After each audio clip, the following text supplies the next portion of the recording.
Greetings. It's my pleasure to welcome you to this event at the Center for Global Development. And today we are very pleased and honored to have with us Ylva Johansson, who is the Commissioner for Home Affairs in the European Commission.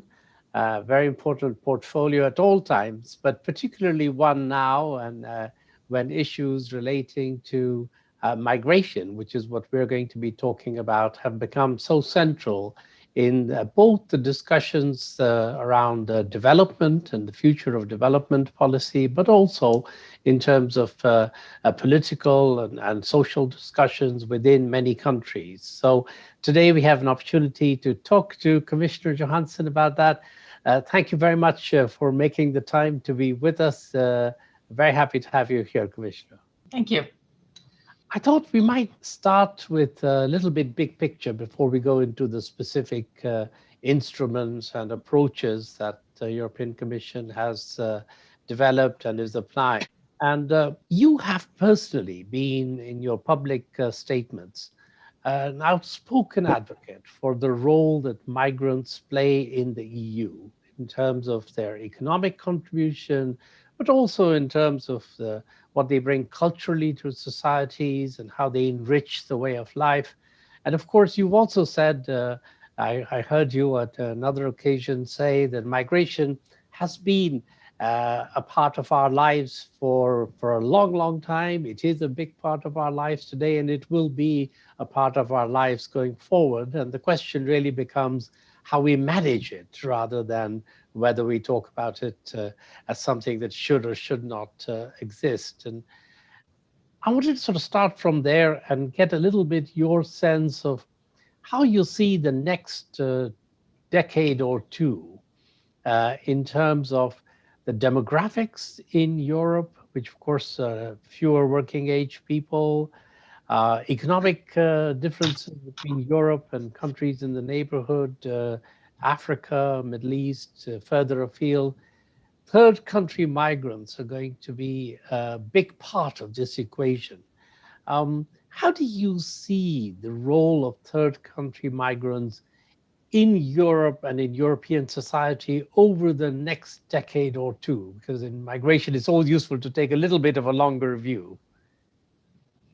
Yes, thank you. And I think it's very important to be an effective politician is to know the situation on the ground, and migration is part of our society and has always been, and is part of the prosperity of the European Union.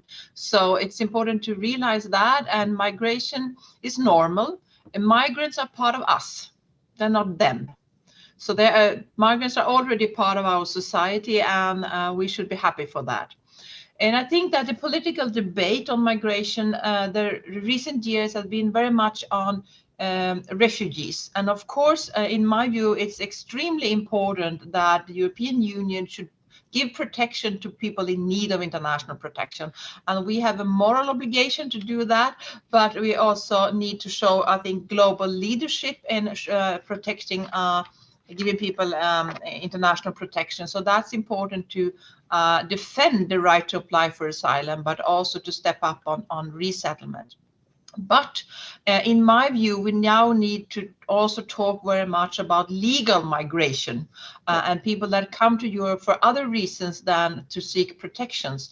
And I think that's going to be more important the coming year, and they are not contradiction to each other, because we need to do both, of course.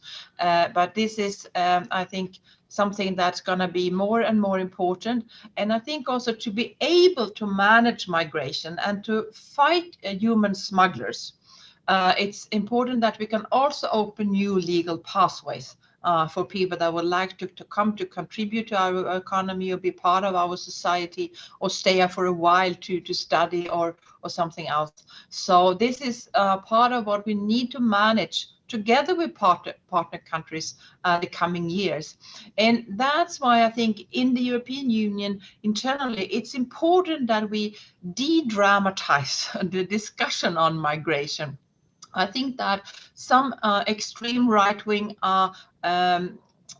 leaders and populists and groups have been quite successful in using migration as a threat towards society, and it's not.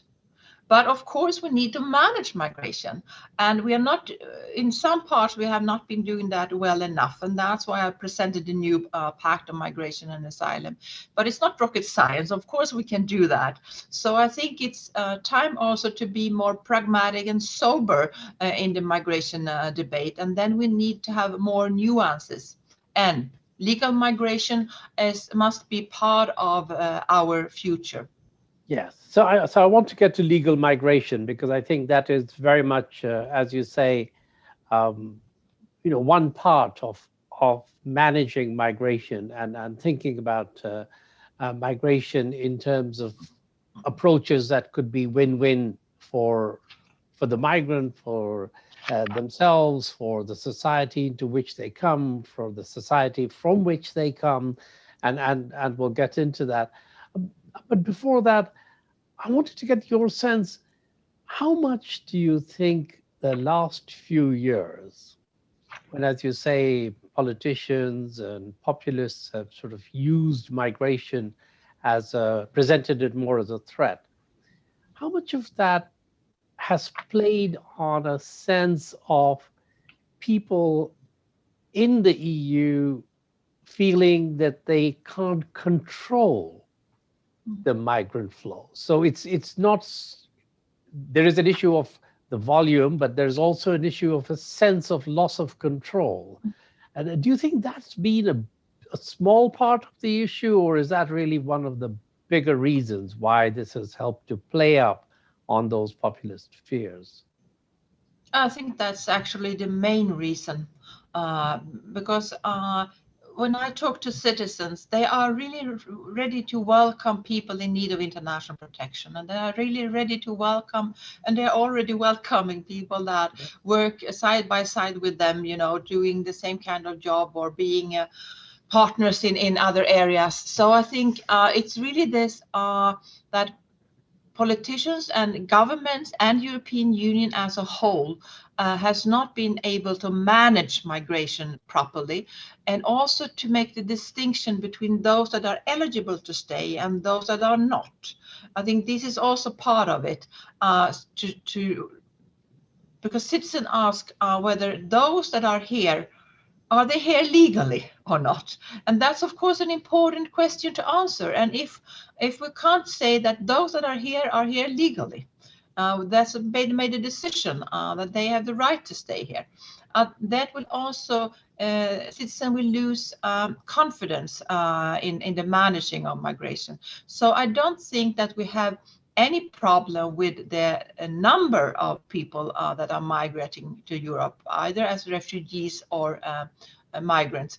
But I think that this lack of managing migration in an orderly way, and a lack of being successful in the distinction between those that are eligible to stay and those that are not, it's part of that. And that's why we need to show our citizens that, yes, we can do this. Yes, exactly. And I guess in the context of Europe, there's also always issues around sort of how the burden is shared across different member states. And that also plays up a little bit. But let's talk a little bit about legal pathways. As you said, there are going to be skill shortages in particular areas over the next decade in Europe. And many people do all kinds of studies looking at where these might happen.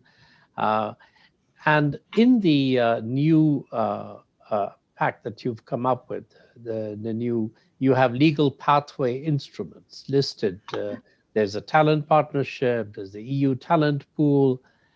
I wanted to get a little bit of a sense of how you now see these legal pathway instruments being implemented, and in particular, how can the EU as a body incentivize member states to try and take up these instruments? Because you can create the instruments, you can create the framework, but at the end of the day, we need to have sort of willing takers on both sides. So how do you see that rolling out? Well, I think this is a very good question that you're posing to me, because we have the blue card, of course, and I hope that co-legislators will be able to adopt it as soon as possible. But that is about the skilled workers. We also need, when you look at the needs, also medium and low skilled workers, not only the high skilled ones and the very well educated ones. So I think that that's why I'm presenting a new talent and skill package in the beginning of next year. So, but I think that what we need to do is to tailor-made also the legal pathways from specific partner countries to specific one or a group of member states, maybe for specific needs, for a specific industry, for a specific kind of talents and so on. I think that would be a good way to address it. So for me, it's going to be important to continue with my dialogue with member states to learn about their needs and how they could be addressed through legal pathways, but also to talk together with partner countries, because they are, of course, afraid of a brain drain. In my view, I mean, everybody has the right, of course, to move to a better future and to find a job somewhere else if it's legal. But I think we would be more successful if we try to find a mutual beneficial schemes together, and that could also include circular migration. Actually, I talked to Spain that have set up that with Morocco when it comes to truck drivers. The shortage of truck drivers in Spain, and they have a lot of truck drivers in Morocco, and they do a circular migration on that. So I think that kind of tailored scheme is going to be part of it. But also we're planning to set up a talent pool where also people can apply and show their talents to be recruited by European employers. One of the ideas in that same vein that some colleagues of ours here at the Center for Global Development have been promoting for a while are these global skills partnerships, where you actually partner with a country and train people in a particular skill, but in larger numbers than would migrate. So at the end of the day, you add to the supply of those skills in both the receiving country and in the country of origin. And I know that at the moment, for example, Belgium and Morocco and Germany and Kosovo are already testing some of these ideas. So that's another version of trying to make sure that it's win-win rather than lose on any side. You were going to say something. Yeah, that's actually one of my favorite proposals. I think that's a very good way of tackling this. And I think it's also important that partner countries also, of course, need to take back on readmission their citizens that are not allowed to stay, because that's part of the welcoming of those on legally coming to a specific country. So I think this has also to be part of it. But I think using big investments in education and training is a very good way to do it. And that brings us a little bit to, we're talking about incentives, and money is always helpful. Funding is always a helpful incentive to get people to adopt one scheme as opposed to another. How do you see the funding that goes towards these instruments? Do you see, for example, the amount of money that goes into a mobility partnerships facility or other similar things increasing as part of the vision that you have going forward? Yes, I see that. I think it's necessary, but I must also say that I, of course, was disappointed that the cuts that were made in the proposed MFF from the Commission was very much into the migration area. A little bit like member states are keeping the money that goes earmarked to a specific country, but cutting on those that go more globally supporting the European Union. So I have to look into the money that is in the new MFF and how we can use it in the best way. But for me, I think this is a very important way, and we can also use money, of course, outside the migration portfolio, because that could also be part of other kind of funding, of course. Yes, I mean, in a way, you could make even the broader point that if you look at where the cuts fell, a lot of what went inside was focused on inside the borders of the European Union was protected. But many of the things that were outside, which actually are part of sort of Europe's soft power and in a way also of the vision that an example that Europe is trying to set in its relationships with the rest of the world, that took a little bit more of the brunt. But hopefully there are going to be ways to use that more effectively, as you say. Maybe let's talk a little bit about sort of Europe and Africa. Obviously, relationships are now run across many dimensions between Europe and Africa, and are strong on many fronts. But labor mobility is going to be one of the issues that presents both opportunities and challenges in terms of the relationship between Europe and Africa. And the Commission has now come up with sort of proposing a comprehensive strategy with Africa. And I was wondering, do you see legal pathways as instruments that could be included in the negotiating framework for formal partnership agreements with countries on the continent? How do you see that whole conversation around migration and legal pathways as being part of the conversations that you will have going forward with Africa? Well, the short answer is yes, legal pathway is going to be part of the bilateral EU partner country partnership that we will strengthen, and that's part of managing migration. So that's the short answer. To give a little bit longer answer is, of course, that the African continent is key for Europe, and we had never been able to manage migration alone. So we have to do it together with partner countries.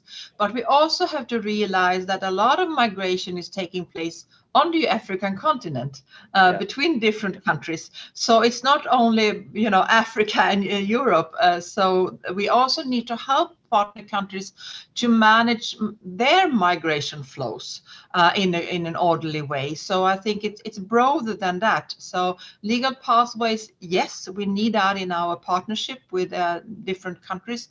And that I'm happy to develop, and have already started traveling, and I will do that a lot to partner countries, but also to take into the broader context of how migration and needs and challenges are taking place in Africa. I mean, there are very different situations in different African countries.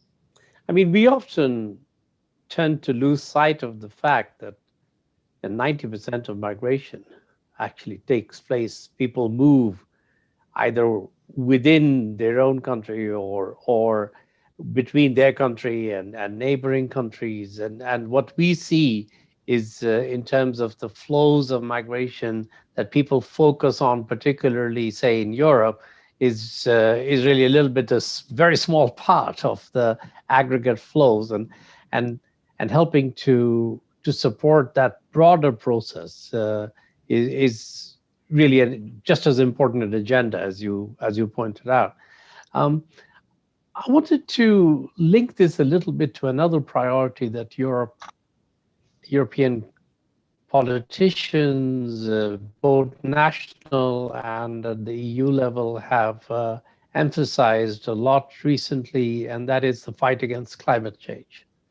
And climate change, of course, is going to impact poor countries, particularly many countries in Africa, in ways that will lead to climate-induced mobility, migration, and people are even talking about climate refugees, as a sort of way of thinking about refugees, or climate-related movement in terms of rendering bits of countries no longer livable for people. So Europe's also very actively involved in supporting climate. And I wanted to get a little bit how you saw the interplay between climate change and refugees going forward? Is that something that you're thinking, are we thinking about that sufficiently holistically, or are these things still sort of in separate boxes in the way we think about them? I'm afraid they're still in separate boxes. I'm a bit surprised over that. And I also have actually made that reflection myself, that when it comes to climate change, that is a huge challenge for our generation. We have to handle this. And when politicians put proposals on the table, there will always be, of course, discussion: is it enough? Is it good enough? Or how to can do? But you very seldom hear that you should not adopt this proposal because it will not solve the whole problem. It will only be part of solving the problem.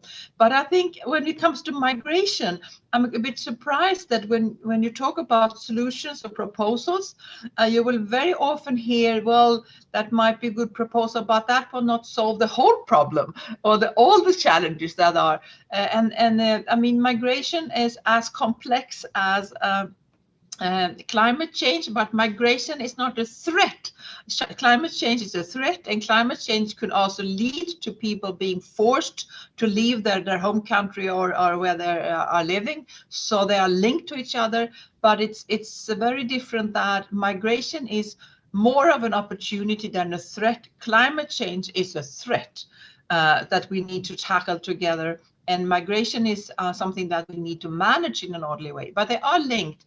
And there is, as you also mentioned, a huge risk that we will see even more globally, even more people forced to be displaced due to climate change, on other kind of things that are coming that are linked to climate change, even if it's not directly the climate change. Yes. And the other link that people sometimes make is the link between development assistance and migration. So there was, a way of thinking for people to say that you need to promote development assistance because that would slow down migration. And of course, the issue is more complex, as you know, and as you were in fact saying at another seminar, which is that it's the linkage between development assistance and the flows of people and mobility is not so directly linked or causal. And in fact, as people become a little bit richer, better off, the ones who are better off in societies are the ones who have the skill set and the wherewithal and the resources to be able to think of ways in which they could move to better circumstances. So often you look at the numbers and you actually think that as people are better off, they're more likely to move. But you were making a very important point when I heard you at another seminar. I want you to elaborate a little bit on, is that doesn't mean that promoting good governance and trying to deal with corruption in the societies from which people are fleeing doesn't have an effect on the willingness of people to stay and make a life for themselves there. And I wanted to just get a little bit your sense of how you see those linkages. Well, of course, this is very complex, and I fully agree with your explanation. I mean, first, of course, it's true that when people are a little bit better off, then they tend to migrate at a larger extent than if they're very poor. Of course, that's not a reason not to support economic growth and prosperity. But I think it's also, first, it's a huge difference between people that are forced to migrate or those that choose to migrate.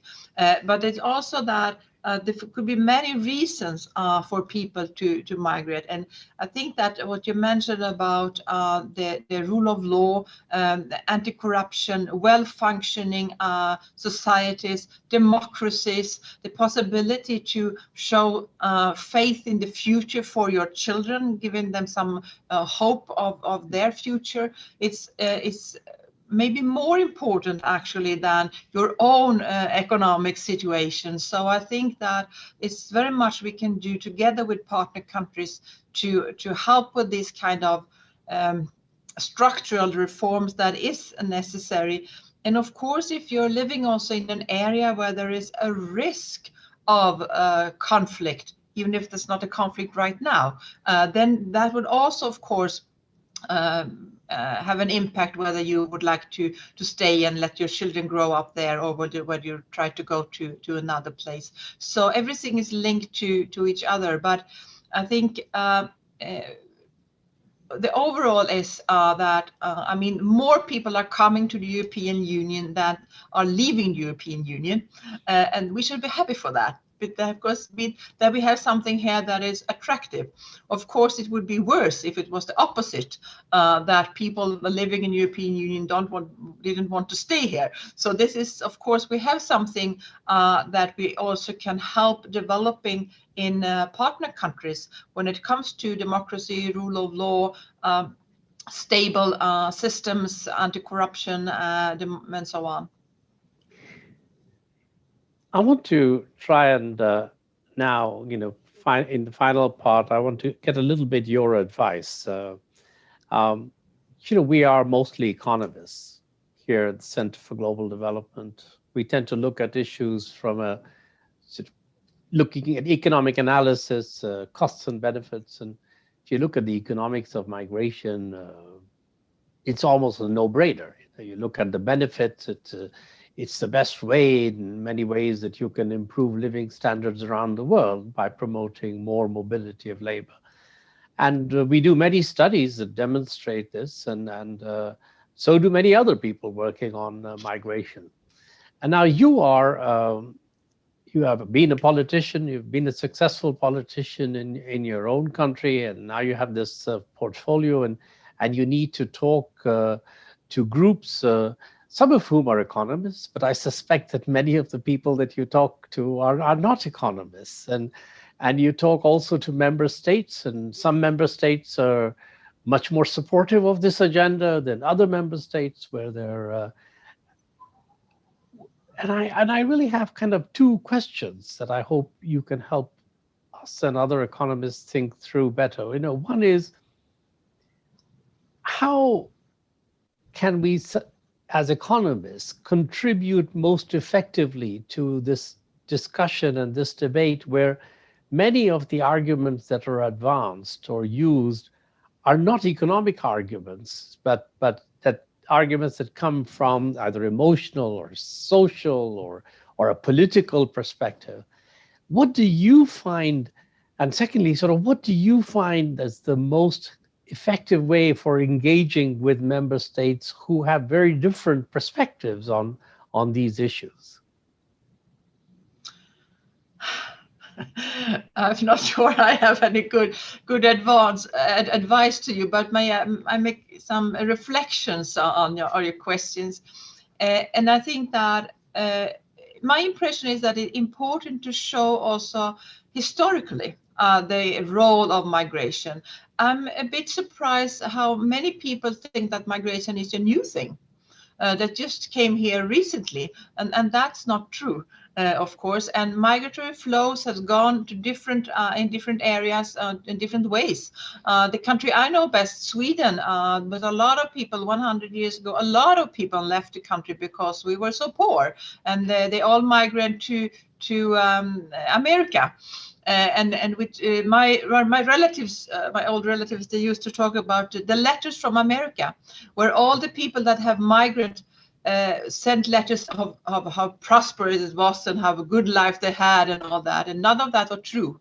They actually left many of them in very poor living conditions, but it didn't dare to tell that to those that were left at home. Now, Sweden is one of the countries in Europe that have received the most migrants in the recent years. And are working quite well. I mean, of course, there are some problems. So I think it's important with the historical aspect that migration has always been present, and to show also the difference between managing migration in an orderly way or not doing it. So I think that's a one important, I think, for economic reasons.